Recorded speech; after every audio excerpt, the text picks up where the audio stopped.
Hola, ¿qué tal? ¿Cómo estáis? Bienvenidos de nuevo a prepararlaselectividad.com. Vamos a continuar con los principios inmediatos inorgánicos. Ya hemos desarrollado el tema del agua. Lo podéis localizar colocando en el buscador principios inmediatos, agua, prepararlaselectividad.com. Como digo, vamos a continuar con las sales minerales y de entrada que sepamos que muchas de las propiedades que vamos a ver de las sales minerales están muy relacionadas con las características, si queréis, físico-químicas o con las propiedades físico-químicas del agua, con la estructura de la molécula del agua. El hecho de que el agua, como veíamos, era capaz de formar dipolos, que tenía una estructura, tenía una disposición polar, va a influir también en las propiedades de las sales minerales. Bien, comenzamos diciendo que en todos los seres vivos, bien sean animales, bien sean vegetales, se encuentran las sales minerales en dos formas. Pueden hallarse de dos maneras. Una, se pueden encontrar cristalizadas. ¿Cómo? Pues formando parte de estructuras sólidas que van a desempeñar diferentes funciones en ese ser vivo. Funciones de protección, funciones de sostén, van a ser las encargadas de proporcionarle consistencia, de proporcionarle rigidez. Es el caso, por ejemplo, de las sales de calcio.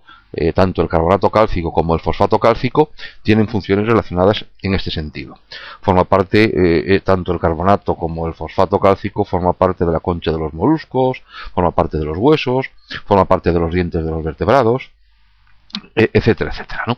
En las plantas se pueden encontrar las sales minerales depositadas en la pared celular y bien como productos de excreción, lo podemos encontrar como oxalato cálcico. Permanecen, como digo, dentro de ciertas de las células, bien sean vegetales o bien sean animales. Es decir, la primera forma en cómo se pueden encontrar las sales minerales en los seres vivos es mediante o en forma cristalizada. Y después, la otra manera, o la otra forma, que aquí es cuando de nuevo vuelvo a lo que decía al principio relacionado con la estructura de la molécula del agua, se pueden encontrar disueltos en los líquidos biológicos.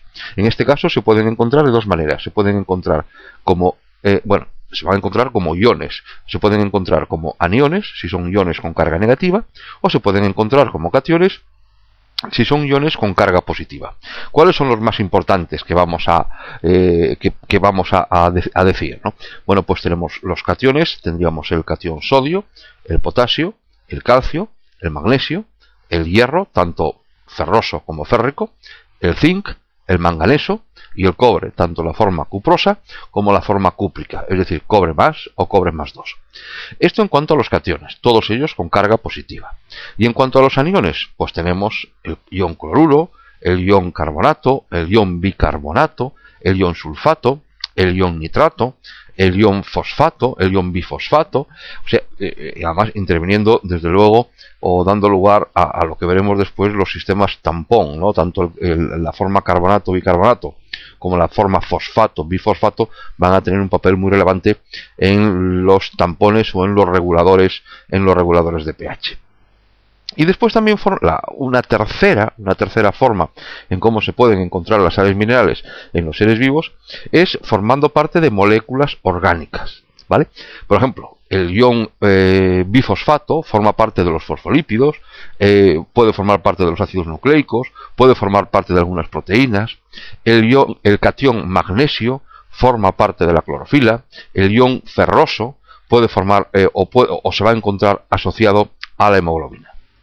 Funciones biológicas de las sales minerales. Bueno, algunas ya las hemos citado, ¿no? Hace un momento. Bien, ¿cuáles serían? Primero, la función estructural. Las sales minerales, como ya hemos dicho, en su forma cristalizada, tienen la función de dar estructura, dar consistencia, dar rigidez a muchos seres vivos, ¿vale? Segunda, acción reguladora de pH. También ya la hemos medio citado anteriormente. ¿De acuerdo? Las sales minerales se van a encargar o van a formar sistemas reguladores de pH, sistemas que van a mantener el pH del medio en unos determinados valores y evitar que pueda existir grandes variaciones en él. ¿De acuerdo? Son los llamados sistemas reguladores o tampones. Tercera función, acción osmótica.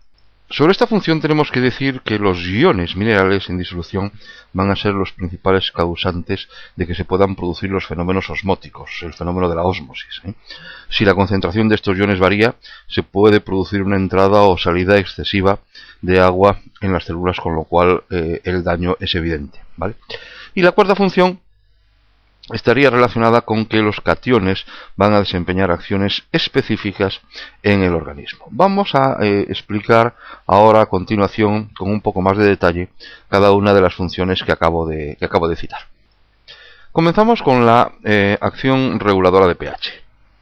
Bien, decir que es desde todo punto de vista fundamental, desde todo punto de vista necesario para el desarrollo de la vida, para el mantenimiento de la vida, que el pH del medio se mantenga, el pH de los distintos líquidos biológicos se mantenga constante, se mantenga dentro de unos niveles dados, ¿no? En caso contrario, aparecerían o comenzarían los trastornos e incluso evidentemente se puede producir la muerte. De esta manera, por poner un ejemplo, el pH del plasma sanguíneo descendiera de su valor normal, que viene siendo del orden de 7.4 o 7.5, y descendiera, por poner una cifra, hasta niveles de 6.8, como puede ocurrir en caso de una diabetes grave, podríamos estar al borde de la muerte. Es decir, tiene que haber algunas sustancias, tiene que haber un sistema que evite precisamente que ese pH que se encuentra en 7,4 como norma general pueda oscilar a valores que puedan poner en peligro la vida de ese ser vivo, ¿no? Y como digo, en un hecho, en una patología, como puede ser una situación fisiológica de una diabetes grave, pues el pH puede descender hasta niveles de 6,8, con lo cual estaríamos hablando de el riesgo serio y evidente de muerte en ese individuo, ¿de acuerdo? Esto, por lo tanto, decir que el pH va a influir en muchos aspectos de la vida celular, del desarrollo y el funcionamiento, la fisiología de esa célula. Tiene una influencia fundamental en la actividad enzimática. Las enzimas, que son proteínas que van a intervenir en las reacciones químicas metabólicas que tienen lugar en los seres vivos, todas estas reacciones, toda esta actividad enzimática se realiza siempre en unas determinadas condiciones de pH. Cualquier variación que se produzca, por pequeña que pueda parecer, en este pH va a incidir en que la enzima no actúe de manera adecuada, por lo tanto estas reacciones no van a tener lugar y por lo tanto existe riesgo cierto de muerte en ese individuo. Cada enzima, como acabo de decir, tiene una actividad máxima, tiene un funcionamiento máximo a un determinado pH, que es el que llamamos, o el que se llama como pH, que se conoce como pH óptimo. ¿Esto qué significa? Que por encima o por debajo de ese pH, cuanto más nos alejemos de ese pH, bien por encima o bien por debajo, la actividad de esa enzima va a disminuir. Incluso puede llegar a que la actividad de la enzima sea cero, es decir, que no actúa esa enzima a ese determinado pH. Por lo tanto, con las consecuencias que esto todo tiene para ese ser vivo, ¿no? Por lo tanto, un cambio, por muy pequeño que sea, de pH, puede provocar que una determinada reacción química, una determinada reacción metabólica o un grupo de reacciones metabólicas se realicen, y por lo tanto esa parte del metabolismo celular evidentemente no se desarrollaría, no funcionaría. La muerte evidentemente es cierta, ¿no? Pero pensemos que en las reacciones metabólicas se están liberando continuamente sustancias de naturaleza ácida y sustancias de naturaleza básica en todas las reacciones metabólicas que tienen lugar en esa célula, en ese ser vivo. La consecuencia de que se estén liberando estas sustancias es que van a actuar directamente sobre el pH de ese medio, ¿no? Para evitar precisamente que existan estas fluctuaciones o que existan estas variaciones en el pH del medio, los líquidos biológicos contienen lo que se llaman los sistemas amortiguadores de pH, sistemas reguladores de pH o tampones. La función que tienen es clara, consiste en fijar o en liberar protones. ¿Para qué? Para compensar o bien el exceso o bien el déficit, manteniendo de esta manera el pH constante. Es decir, si como consecuencia de todas las reacciones metabólicas se está produciendo una liberación mayoritaria de sustancias de naturaleza ácida, lógicamente el pH tiende a disminuir. Para mantenerlo lo que hay que hacer es retirar del medio ese exceso de protones que se están produciendo, ¿vale? Entonces, el tampón, el sistema amortiguador de pH o tampón, lo que va a hacer es precisamente encargarse de o bien captar protones o bien ceder protones al medio en función de que sea necesario dar o recibir. Por lo tanto, un tampón va a estar formado por un dador de protones y va a estar formado por un aceptor de protones. Es decir, va a haber alguien que sea capaz de aceptar protones cuando el pH del medio baja, o va a haber alguien que es capaz de aportar protones cuando el pH del medio suba. Es decir, en pHs ácidos vamos a retirar protones para volver de nuevo al sistema, al pH de 7,4, y cuando el pH suba vamos a intentar aportar protones para bajar ese pH y colocarlo de nuevo en 7,4. ¿Cuáles son los sistemas reguladores que tenemos, que tiene un ser vivo? Bueno, pues básicamente vamos a hablar de dos. Vamos a hablar del tampón bicarbonato y vamos a hablar del tampón fosfato. Bien, el tampón bicarbonato, y aquí está una diferencia importante con el que veremos después, el tampón fosfato. Como digo, el tampón bicarbonato actúa en los líquidos extracelulares.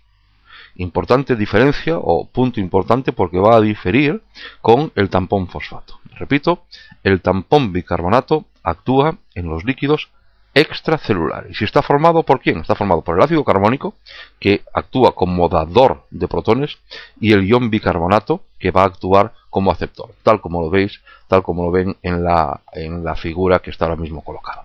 Si la concentración de protones disminuye, el ácido carbónico se convierte en ion bicarbonato liberando protones, evitando de esta manera que se produzca un aumento de pH.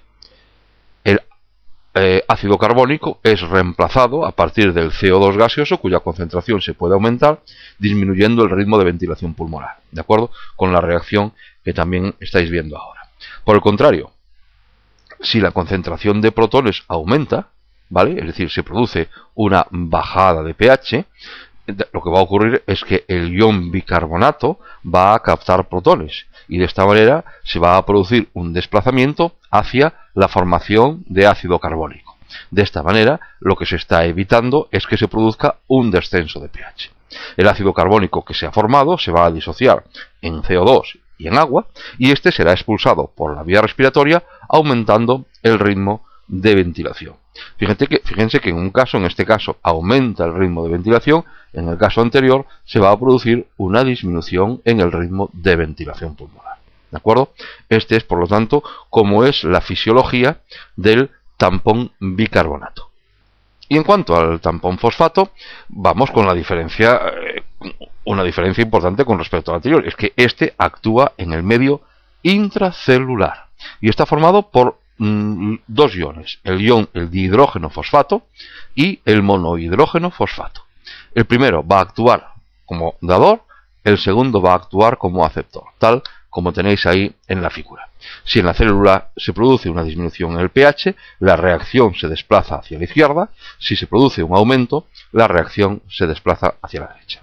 ¿De acuerdo, chicos? Bueno, pues entonces son los dos tampones. Esta es la primera función, la reguladora de pH, y cómo las sales minerales influyen en mantener, tienen una acción decisiva en mantener los niveles de pH en óptimos, para evitar de esta manera que las enzimas, la actividad enzimática deje de funcionar o disminuya, mejor dicho, y los procesos metabólicos dejen de funcionar. Vamos con la siguiente función, la acción osmótica. Bien, la ósmosis es un proceso que se produce cuando dos soluciones de distinta concentración molecular se hallan separadas por una membrana semipermeable. ¿Qué significa que sea semipermeable? Que deja pasar el agua, pero no deja pasar los iones o las moléculas que puedan estar disueltas en el agua. ¿De acuerdo? Este es el concepto de ósmosis. Bien, y vamos a ver qué relación tienen las sales minerales con esta acción osmótica. Para ello, bueno, fijámonos en el dibujo, la imagen que tenéis ahí colocada. Y fijémonos que al principio la altura de la disolución en la rama derecha del tubo y en la rama izquierda es igual. ¿Vale? ¿Veis? Rama izquierda, rama derecha es la misma. Al cabo de un tiempo 2, por así decirlo, se observa que el nivel, por así decirlo, 2, en el tubo de la izquierda, ha aumentado. ¿Esto a qué se debe? Se debe a que, aunque el agua puede circular en las dos direcciones a través de la membrana, se produce un flujo mayor de agua en dirección de 1 a 2. Es decir, desde la disolución de menor concentración, o también llamada hipotónica o hipoosmótica, a la disolución más concentrada, es decir, a la hipertónica o a la hiperosmótica. De esta forma, la disolución 1, cuando pierde agua, se concentra, y la disolución 2, al ganarla, se diluye. ¿De acuerdo? A este flujo de agua se le denomina ósmosis. ¿Y cuándo para la ósmosis? ¿Cuándo se detiene la ósmosis? Cuando ambas disoluciones se encuentran a la misma concentración. Es decir, cuando estamos hablando de que dos situaciones son isoosmóticas o dos disoluciones son isotónicas. ¿Vale? De nuevo, repasando nuevamente, veis los dos tubitos de la izquierda, veis que en el tubito de la parte izquierda hay un mayor punteado, lo cual refleja una mayor concentración, que en el ramal de la derecha. ¿Vale? A tiempo 2, separados los dos ramales por una membrana semipermeable, ¿vale? A tiempo 2, ¿qué va a ocurrir? Va a ocurrir que de la menos concentrada a la más concentrada va a producirse un movimiento de agua en esa dirección. ¿Para qué? Para contrarrestar la concentración y de esta manera igualarlas o conseguir que las dos disoluciones sean isotónicas o las dos disoluciones sean isoosmóticas. El hecho de que en el ramal de la izquierda del tubo, en el ramal izquierdo del tubo, se produzca un aumento en el nivel de disolución, revela, claro, que las disoluciones ejercen una fuerza que es capaz de impulsar el agua en contra de la gravedad. Esta fuerza es lo que se conoce como presión osmótica. Y no va a depender de la naturaleza del soluto, sino de la concentración en la que se encuentre ese soluto. Cuanto mayor sea la concentración de una disolución, mayor va a ser la presión osmótica que desarrolla. La columna de la líquida, es decir, la diferencia de altura, desde la altura H2 a la altura H1, ejerce una presión que va a contrarrestar precisamente esa presión osmótica. Ambas presiones se van a igualar cuando se produzca el equilibrio osmótico entre las dos disoluciones. Veamos cuál es la importancia de la ósmosis en los seres vivos. La membrana plasmática de las células se puede considerar como una membrana semipermeable, ¿de acuerdo? Por lo tanto, toda disolución que se ponga en contacto con las células debería o tiene que ser isotónica con respecto al medio interno. ¿Por qué? Porque en caso contrario de que no exista esa isotonicidad, o sea, esa igualdad de concentraciones, se van a producir desplazamientos de agua, bien desde el interior de la célula hacia el exterior, o bien desde el exterior al interior de la célula, con consecuencias fatales para esa célula. Por lo tanto, de entrada, toda célula tiene que tener tiene que comportarse de manera isotónica con el medio que le rodea. ¿De acuerdo? Bien, vamos a ver una serie de ejemplos que van a precisamente, o nos van a hacer comprender precisamente qué ocurriría en caso de que no se cumpliese lo que acabo de indicar. Supongamos que cogemos un glóbulo rojo, que cogemos un hematíe, y lo vamos a sumergir en una disolución salina que sea isotónica con respecto al medio interno de ese eritrocito, de ese glóbulo rojo. ¿Qué va a ocurrir? Bueno, pues no va a ocurrir absolutamente nada. Es decir, la célula va a permanecer inalterada. ¿Por qué? Porque el flujo de agua va a ser igual tanto en una dirección como en otra. ¿Precisamente por qué? Porque los dos son isotónicos. Tanto el medio interno del eritrocito como el medio en el cual he introducido ese eritrocito. En este caso, una disolución salina. Este ha sido un primer punto. Cojamos ahora ese mismo eritrocito, ese mismo glóbulo rojo, y vamos a colocarlo en un medio de agua destilada.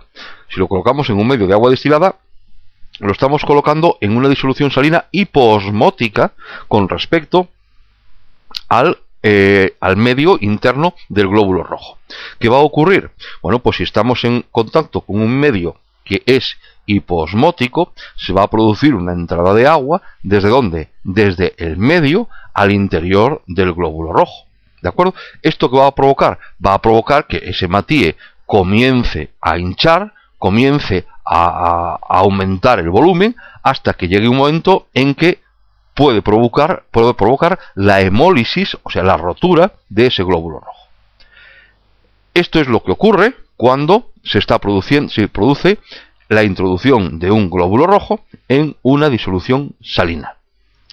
Perdón, he dicho una disolución salina, no, en agua destilada, en una disolución hipoosmótica. Este fenómeno explica por qué los peces que viven en el mar mueren cuando se introducen en agua dulce. La concentración de sal es completamente diferente y por lo tanto se van a producir alteraciones en las células como consecuencia de esta diferencia de salinidad. Bien, ¿y qué ocurriría ahora si introducimos un eritrocito en una disolución hiperosmótica? Es decir, en un medio de mayor concentración que el medio interno. Bueno, pues lo que de nuevo, recurriendo a la explicación de lo que es la ósmosis, se va a producir en este caso una salida de agua del interior del hematíe, del interior del eritrocito, hacia el exterior. ¿De acuerdo? Va a producirse una especie de aplastamiento, se va a arrugar el eritrocito, evidentemente perdiendo toda capacidad funcional. Comprendido esto, estamos en condiciones ya también de comprender que por qué toda solución que se inyecte por vía endovenosa tiene que ser isosmótica con respecto al plasma sanguíneo, porque si no la catástrofe sería evidente. O sea, toda administración endovenosa que le hagamos a un individuo tiene que tener concentración similar al medio en el que se encuentra. ¿De acuerdo? Si no, les digo, los resultados serían fatales. Bien, y vamos a ver, ya después de haber explicado estos fenómenos con respecto a un eritrocito, a un hematíe, vamos a ver cómo la ósmosis también se produce en las células vegetales. Bien, en la célula vegetal, recordemos, o bueno, que veremos en otros temas ya de citología, decir que la membrana plasmática está totalmente recubierta exteriormente por la pared celular, es decir, una especie de caparazón, de estuche que impide que la célula se pueda deformar. Y en el citoplasma, como norma general, hay una gran vacuola que ocupa casi todo el interior de esa célula. Bien, si la solución que se pone en contacto con esa célula vegetal es hipoosmótica, recordemos lo que vimos antes con el eritrocito, se establece un flujo de agua hacia el interior de la célula, con lo cual, ¿qué ocurre? Que esta célula va a aumentar de volumen. La membrana queda fuertemente comprimida contra la pared que estaba rodeando, como acabamos de decir, recubriendo toda esa membrana. A este fenómeno se le conoce como turgencia. Turgencia. En este caso, la célula no va a estallar. ¿No va a estallar debido a qué? Debido a la pared que está rodeando a esa membrana. Antes con el eritrocito decíamos que sí se podía llegar a producir la hemólisis de ese hematíe, ¿no? Por el contrario, si se ponen en contacto con una disolución salina hiperosmótica respecto al medio interno de la célula, ¿qué va a ocurrir? Va a ocurrir que el agua va a desplazarse hacia el exterior. El citoplasma disminuye de tamaño, se arruga, se despega de lo que era su unión o sea, se va a despegar de la pared que rodea toda esa célula, ¿vale? A este fenómeno se le conoce como plasmólisis. Y esto es importante porque suele caer con frecuencia, suele preguntarse con frecuencia tanto los profes de segundo de bachillerato como en la selectividad en sí. Es decir, que identifiquemos y sepamos diferenciar el concepto de plasmólisis, el concepto de turgescencia, el concepto de solución hiperosmótica, el concepto de solución hipoosmótica y el concepto de disoluciones isoosmóticas. ¿De acuerdo? Con mucha frecuencia esto suele preguntarse en los exámenes de la selectividad. Todo lo que acabamos de ver, lo único que nos hace es confirmar que las células tienen que estar rodeadas de líquidos que tengan una concentración igual al medio interno. Es decir, tienen que ser isoosmóticas. Todos los seres vivos, por lo tanto, van a presentar mecanismos para que esto sea así. Es decir, para mantener este equilibrio. Dichos mecanismos consisten en aumentar o disminuir la concentración de sales minerales en función de las necesidades, en función de la situación fisiológica de cada momento. Veamos las acciones específicas de los cationes. Cada uno de los cationes va a desempeñar, cationes que hemos visto al principio cuando comenzábamos el desarrollo de este tema, va a desempeñar una función específica en los diferentes procesos biológicos o en las diferentes reacciones metabólicas. Vamos a ver algunas de ellas, no todas, pero algunas de ellas vamos a ver. Hay cationes que van a actuar como transportadores de electrones.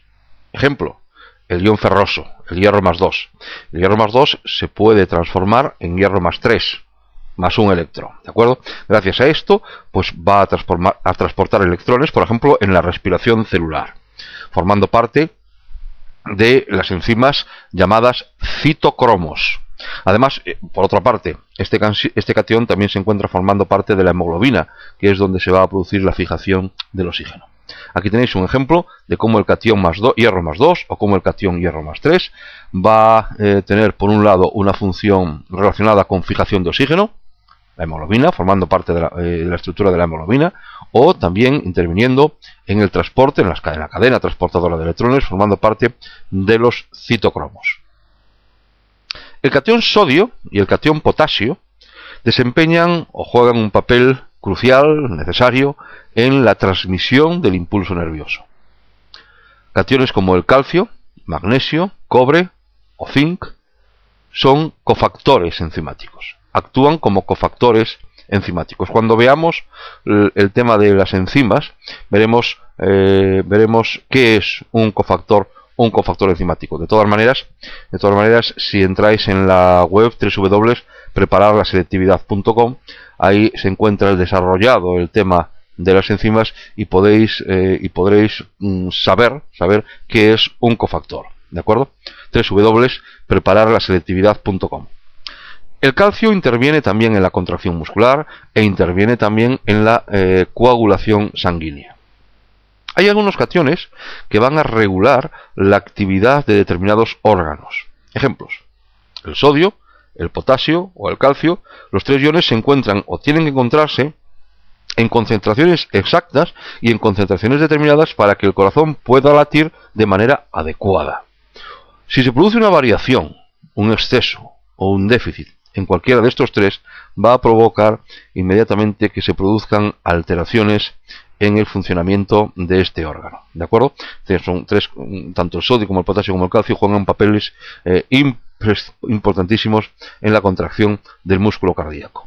Bien, pues de todo esto se deduce que es necesario que ya no solo existan la presencia física de los cationes o de los aniones, sino que estos se encuentren en unas proporciones definidas, en unas proporciones concretas para asegurar un correcto funcionamiento del ser vivo.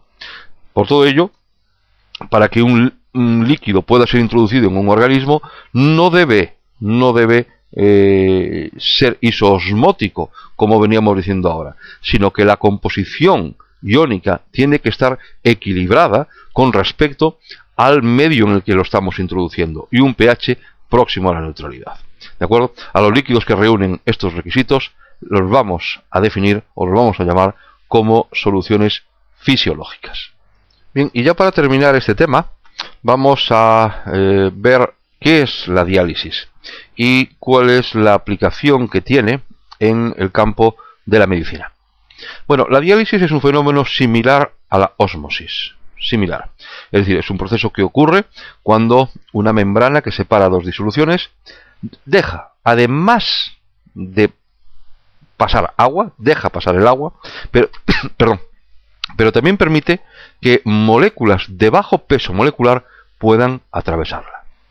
Es decir, agua y, aparte de agua, sustancias, moléculas de peso molecular muy bajo. Estas atraviesan siempre la membrana hacia el lado donde su concentración es menor. Bien, pues como decía, el proceso de la diálisis es la base de lo que es la hemodiálisis.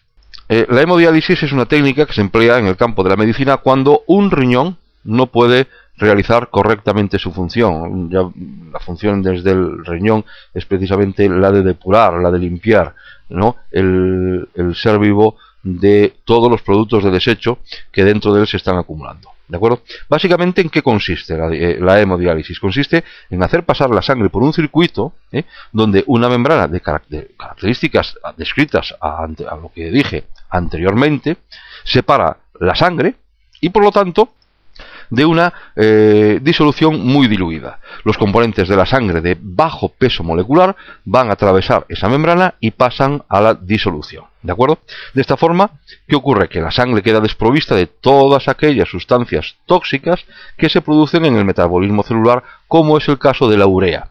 Pero también se pierden sustancias que son necesarias, como el agua, sales, glucosa, aminoácidos, y por lo tanto es necesario, antes de introducir la sangre en el enfermo, hay que reincorporar de nuevo estas sustancias, ¿vale?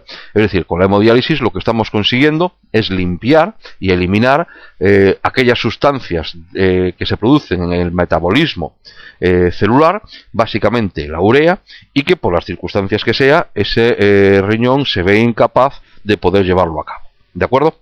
Bien, pues esto entonces sería el tema de las sales minerales. Y ahora, para terminar, voy a dejar una serie de cuestiones, ¿de acuerdo?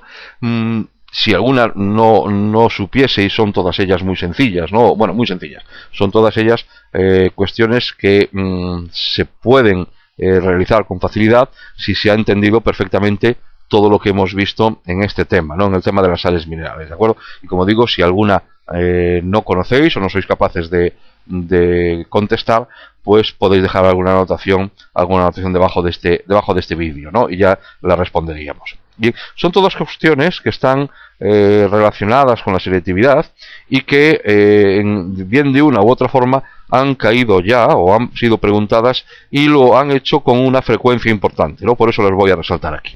Bien, ¿seríais capaces de responder cuáles son los sistemas tampón más importantes en el medio intracelular y extracelular? ¿Podrías explicar el funcionamiento de un sistema tampón? Otra pregunta. ¿Qué le ocurre a los glóbulos rojos cuando se colocan en agua destilada?